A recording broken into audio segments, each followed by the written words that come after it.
internet to a little talk.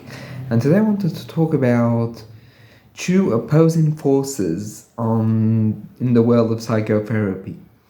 On one hand, we have CBT, and on the other hand, we have psychoanalysis.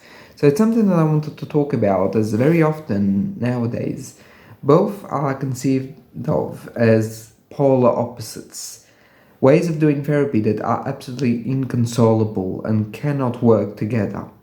I want to make this video because I feel that there is a space for both where both can coexist, and even better, a space in which both can help out each other. So I need to preface this just by saying that I am no CBT therapist, so I don't really know much about it. Of course, I know the baseline and I understand-ish the theories, but I'm by no means an expert. Yet, I have seen patients that I've had benefit greatly from CBT, along with psychoanalysis. But that's something that's very interesting and yet not very talked about in our day and age, because the discourse is often, or you do one, or you do another. It's very polarizing. In a way, it's very splitting. Both branches having their criticisms. For psychologists that are specialized in CBT, psychoanalysis is long, a waste of time, a waste of money, and eventually gets nowhere. On the side of psychoanalysis that are critical of CBT, you get often that it's superficial, symptoms come back and they come back worse, and it is more a way of trying to control rather than understanding the unconscious mind. So here we see that both are very opposed to each other. But it's in a position that I've always found kind of superficial. Why is that? It's because I think that patients need sometimes one or sometimes the other. And that there is no opposition. On the contrary, I think that both methods can kind of help each other. So I know this is kind of a hot take in the world of psychotherapy, where we are meant to choose one or the other or something else, but I think that both can help each other out in many different ways. And I would even go so far as to say that often we practice certain versions of CBT in psychoanalysis without necessarily putting those words onto it or putting that label. In the same way that I suspect that sometimes CBT colleagues use more psychodynamic tools than they're willing to admit. And I think that in the space of therapy, things are not as clear and cut. But so, what makes me think that both can coexist? Well, I think that not every patient can, from the get-go, start by speaking about their history, because it's a very intense process to go back on everything that has happened to a person and really go into the core of what was felt, in the core of what was experienced, without trying to change it, but just trying to understand it. That understanding that going forward in the inner subjective is not for everyone. And I think that for the people for whom it is not, it's completely valid and even essential to open up the idea of CBT, of something that's more symptom-based, something that's gonna find the solutions through protocols, through understanding, and understanding the symptom as part and parcel, not of a wider structure as we would in clinical analysis, but more about understanding how it works to impede your life and trying to regain a form of control over it, or to understand that it's a false belief or bias. Whereas in psychoanalysis, we won't necessarily go for that, or not theoretically speaking. We will want trying to understand the symptom as the symptom is for the whole of the person, and what unconscious meaning it withholds. That the idea that an unconscious meaning is there is often something that CBT clinicians challenge. In fact, that for a lot of them, there might not even be a reason. That it's a neurological dysfunction of the mind or of the brain in this case. Whereas this is often something that we can struggle to explain, or sometimes be on the contrary, quite arrogant about saying, oh, there is a deeper meaning, thus for CBT is of no value. But that's not what I think. I think that CBT has a value because it gives tools in the here and now for the patient to be able to feel reassured and being able to feel contained within himself via the protocol. The protocol can be a guiding light for a way of being. It can be a guiding light to try and help the patient solve their problems or try and keep them under control. So in a way, I think that that's great. But I don't think CBT is the be-all and end-all of psychotherapy. On quite the opposite, I think it's necessary sometimes and very valuable first step. That's what it is, I think, often. A first step in the ability to go for introspection. As I have seen many patients fundamentally benefit from CBT, but who have wanted to go further and to go deeper than what CBT could offer at a certain point. And that certain point is the perfect moment, I think, for psychoanalysis to step in into this understanding of the history of the person. A history that's not always easy. I think that that's something we often forget when we see that in a polarizing way, is that not everyone can just start talking about the fundamental essence of what has happened to him or her. That these are very, very profound sins to talk about, and you have to open up and you have to be able to go with resistance. You have to understand that you will not be able to necessarily go fast, and that can be very frustrating sometimes, both parties, and you have to really make a space for powerlessness at some point in analysis. That we might not succeed, we might not be able to resolve the problem, which on the other side might be seen as some form of charlatanism, but it's not because we completely fail. We only fail perhaps at the higher echelons, but there is a whole level of successes we build up. And often there is this very strange belief that psychoanalysis is unscientific. And to an extent, there is a whole discussion to be had, and I might one day make a whole video on the topic. But I think that, if anything, the effects of psychodynamic therapy and psychoanalysis have been proven to exist. That you can't say there is no effect and that the effect is placebo.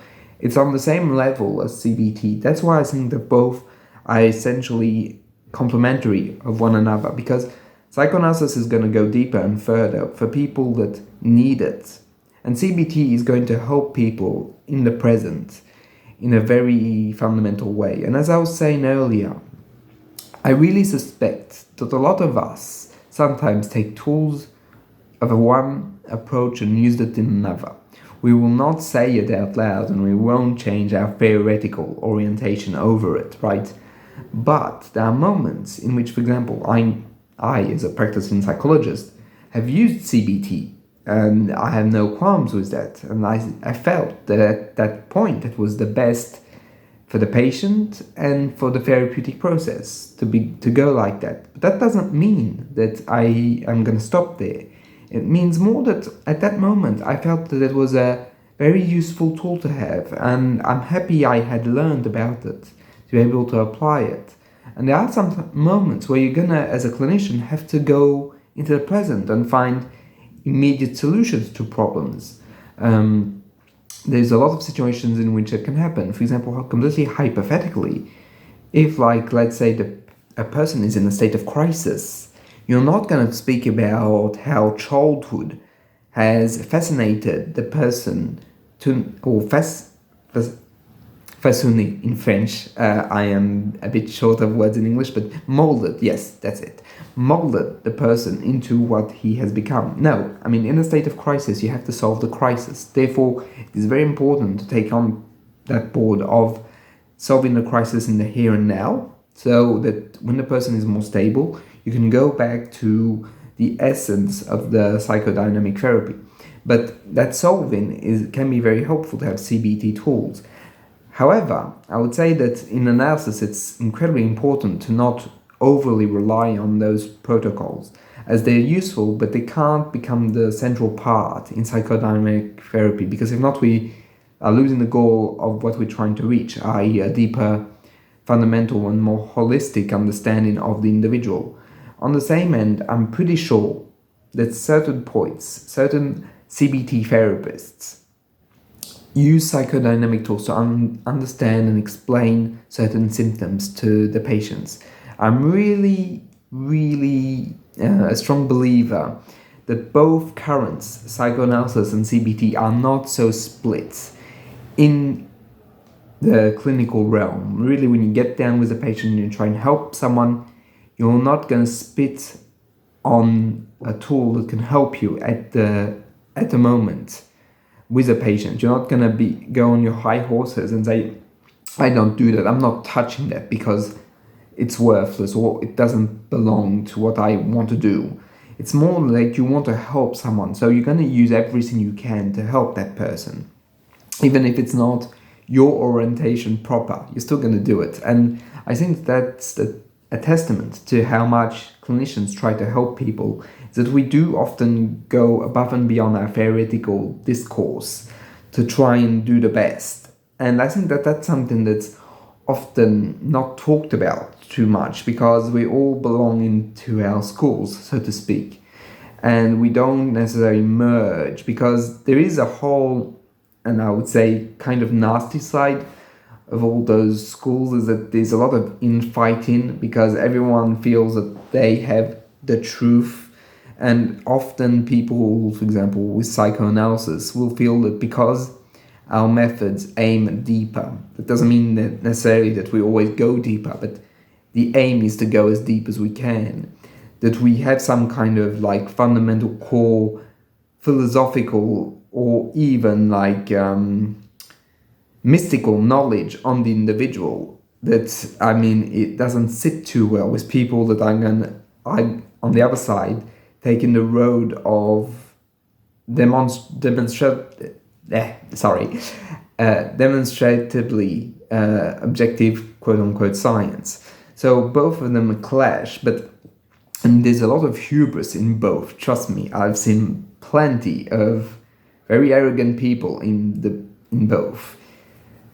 And that's something that I also think doesn't help, and it kind of destroys the whole process of trying to do the best for the patient, is having those theoretical wars that are waged within our professional domains. So if you don't know, when you're a therapist, there is a lot of turf wars about so much. And fundamentally, I feel that those turf wars only fail everyone. It fails the therapists, it fails the students studying therapy, and worst of all, it fails the patients, as in a way, by excluding things, we're cutting off ways of thinking, we're cutting off tools that could be useful at certain points or with certain people, just because we theoretically do not want to hear about them. And I think that that's detrimental.